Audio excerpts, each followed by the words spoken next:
Hello guys, स्वागत है आप सभी का लाइब्रेरी साइंस स्पेशल क्लासेस में।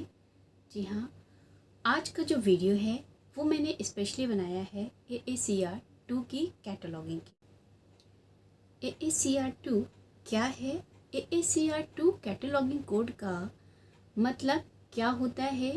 जैसा कि हम सभी जानते हैं कि लाइब्रेरी साइंस में जब हम कैटलॉगिंग करते हैं तो कैटलॉगिंग को दो पार्ट्स में डिवाइड किया गया है। पहला पार्ट जो है वो है AACR 2 और दूसरा है CCC यानी कि क्लासिफाइड कैटलॉगिंग कोड।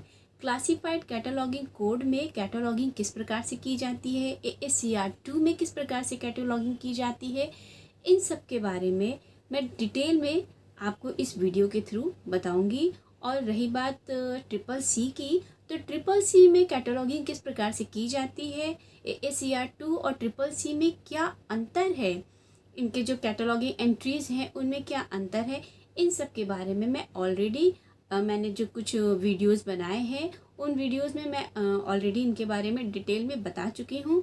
तो अगर आपको जानना है इनका अंतर क्या है, इन दोनों के बीच में AACR 2 और CCC में क्या अंतर है, इन सब को देखने के लिए, इन सब के बारे में जानने के लिए आप मेरे पुराने वीडियोस उनको देख सकते हैं। वीडियो स्टार्ट करने से पहले मैं आपसे एक बात कहना चाहती हूँ कि अगर आपको मेरा ये वीडियो अच्छा लगे तो प्लीज़ इसको लाइक, शेयर और सब्सक्राइब करना ना भूलें।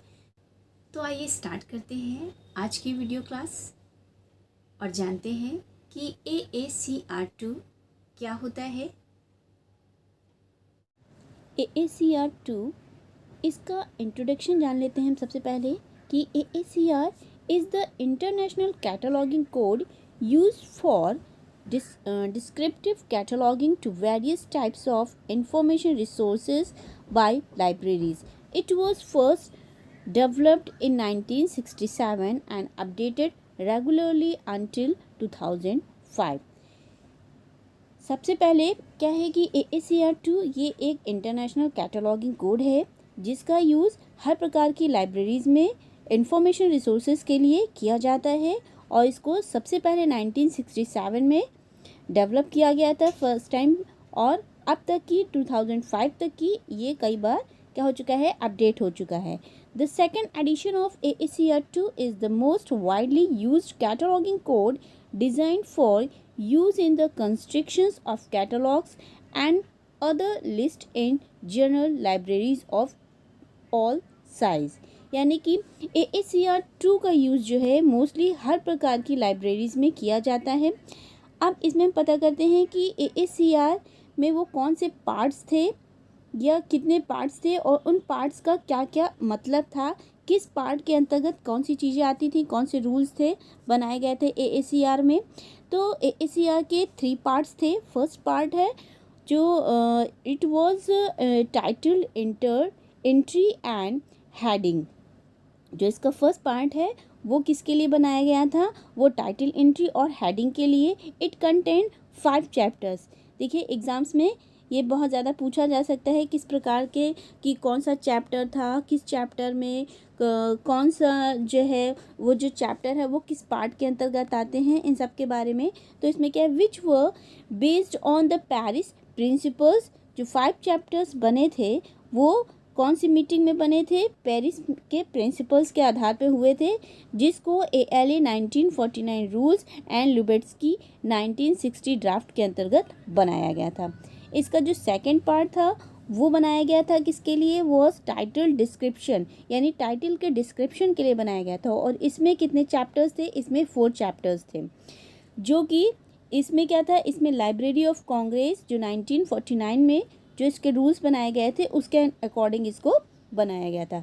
पार्ट 3 यानी AACR का जो पार्ट 3 है वो बनाया गया था non books material and materials की हेडिंग्स के लिए और उनकी एंट्री के लिए। अब इसमें क्या है, 1961 में कैटलॉगिंग के क्षेत्र में कुछ विचार विमर्श करने के उद्देश्य से पेरिस में एक ICCP यानी कि international conference on cataloguing practice का एक आयोजन किया गया था। इस सम्मेलन में क्या हुआ कि विश्व के अनेक देशों के प्रतिनिधियों ने, लोगों ने पार्टिसिपेट किया, परंतु इसमें जो है ब्रिटेन, अमेरिका, इन दोनों देशों ने इस सम्मेलन में अत्यधिक अपना योगदान दिया था।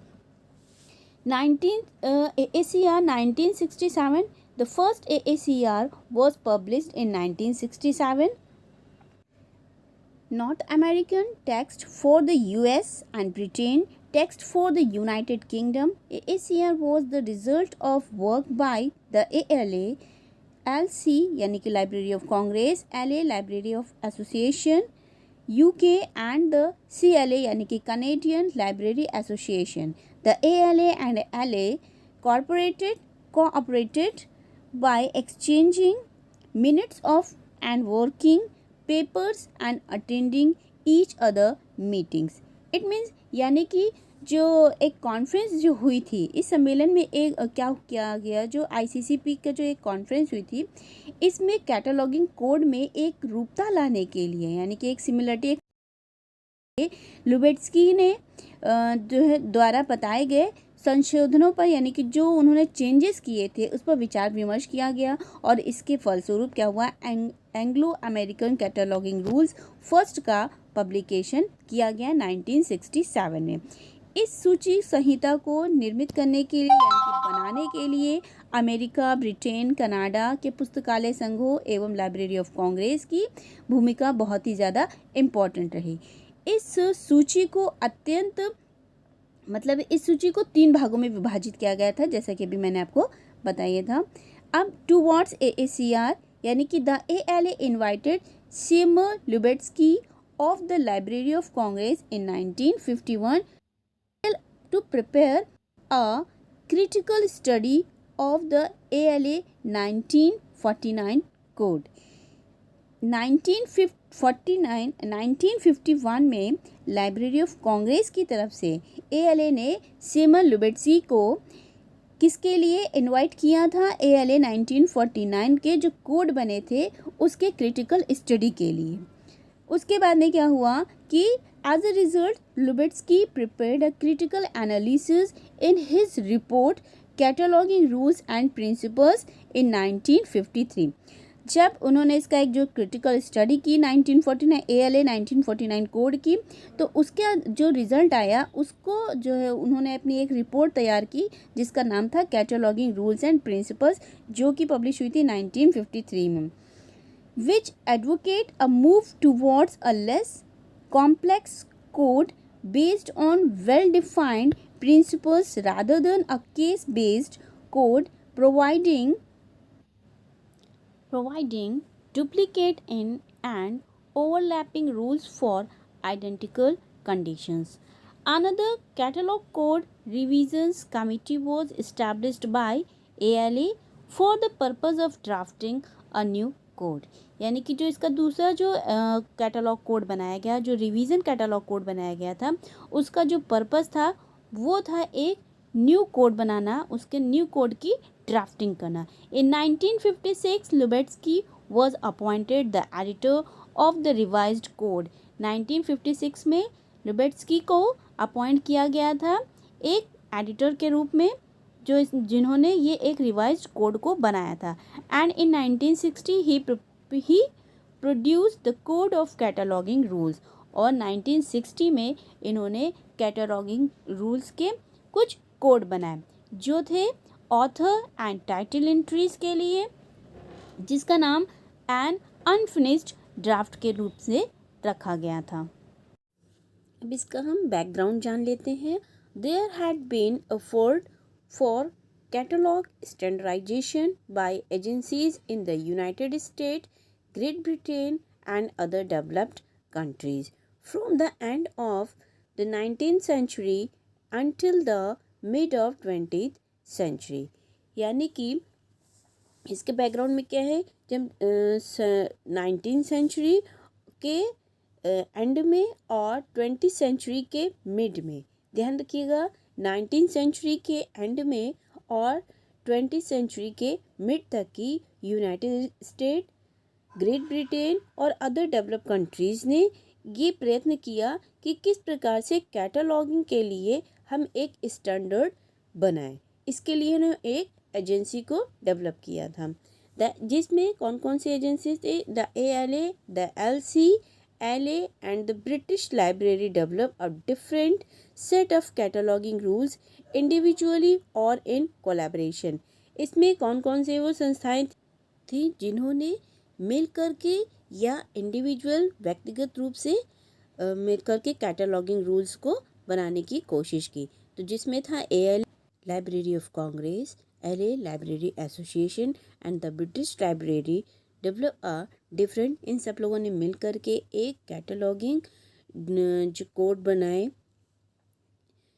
The first significant code resulting from Anglo-American cooperations was Catalog Rules Author and Title Entry of 1908।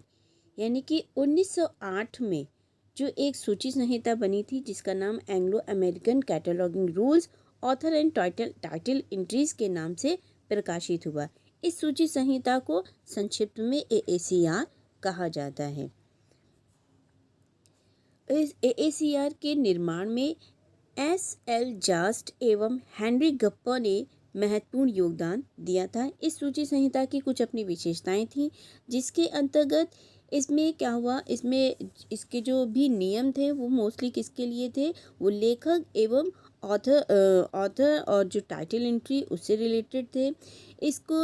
इसकी जो सूची निर्माण से संबंधित इसमें कम से कम 174 नियम बनाए गए थे। इस सूची में विषयात्मक यानी कि सब्जेक्ट से रिलेटेड, सब्जेक्ट ओरिएंटेड कैटलॉगिंग के नियमों का अभाव था। देखिए इसमें कुछ गलतियां भी थी। इसके अधिकांश नियम जो थे वो मेन एंट्री से रिलेटेड थे। इसको 3 भागों में बांटा गया था। एक था पर्सनल ऑथर, दूसरा कॉर्पोरेट ऑथर और तीसरा था टाइटल एंट्री। इसमें जब कुछ चेंजेस किए गए थे, अमेंडमेंट एंड चेंजेस फ्रॉम 1969 से 1975 were published for the North American text in the Library of Congress cataloguing service and the British text in the Library Association Anglo American cataloguing rules amendment bulletin. इसमें क्या हुआ, 1969 से लेकर के 1975 में के बीच इसमें कुछ चेंजेस किए गए थे। जो किए गए थे तो इसमें जो AACR थे उसको जो कैटलॉगिंग रूल्स थे वो 2 प्रकार से पब्लिश हुए थे। एक हुए थे नॉर्थ अमेरिकन टेक्स्ट के रूप में जिसको library of Congress cataloguing service के रूप में जाना जाता है, तथा दूसरा जो था British text in the Library Association Anglo American cataloguing rules amendment bulletin के नाम से जाना जाता है। तो ये था मेरा पहला वीडियो। AACR का जो इतिहास है यानी इसका जो बैकग्राउंड है वो बहुत ही बड़ा है, विस्तृत है। तो जिसको मैंने 2 पार्ट्स में बनाया है। तो ये था पार्ट 1 और जो इसका सेकंड पार्ट है उस पार्ट को आप मेरी सेकंड वीडियो में देखिएगा। अगर आपको मेरा ये वीडियो अच्छा लगा हो तो प्लीज़ इसको लाइक, शेयर और सब्सक्राइब करना ना भूलें। Thank you.